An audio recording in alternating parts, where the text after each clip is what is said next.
اسرائیل بدمست ہاتھی کی طرح ہر چیز روندنے لگا، اسپتالوں کے بعد مذہبی مقامات کو نشانے پر رکھ لیا۔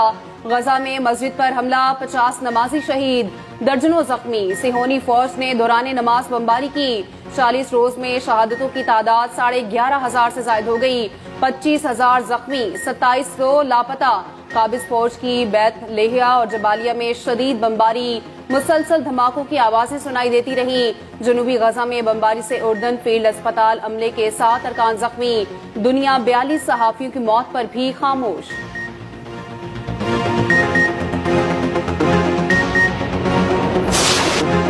اسرائیلی انٹیلیجنس ایجنسی موساد کی صلاحیتوں کا بھانڈا پھوٹ گیا۔ غزہ کے الشفا اسپتال سے کوئی یرغمالی نہ ملا۔ اسپتال کے نیچے کسی سرنگ کا نام و نشان بھی ہاتھ نہ لگا۔ ایک جنگجو بھی سامنے نہ آیا۔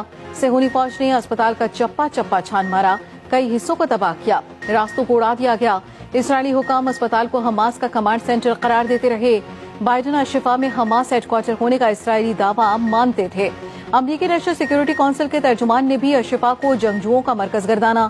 جان کربی نے انٹیلیجنس کی پختہ معلومات کا دعویٰ بھی کیا۔ ادھر حماس نے الشفا سے اسلحہ ملنے کے اسرائیلی دعوے کو مسترد کر دیا۔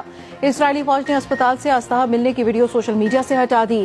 اسلحہ ملنے کے ثبوت کے طور پر لگائی ویڈیو کو ہٹانے سے سوالات جنم لینے لگے۔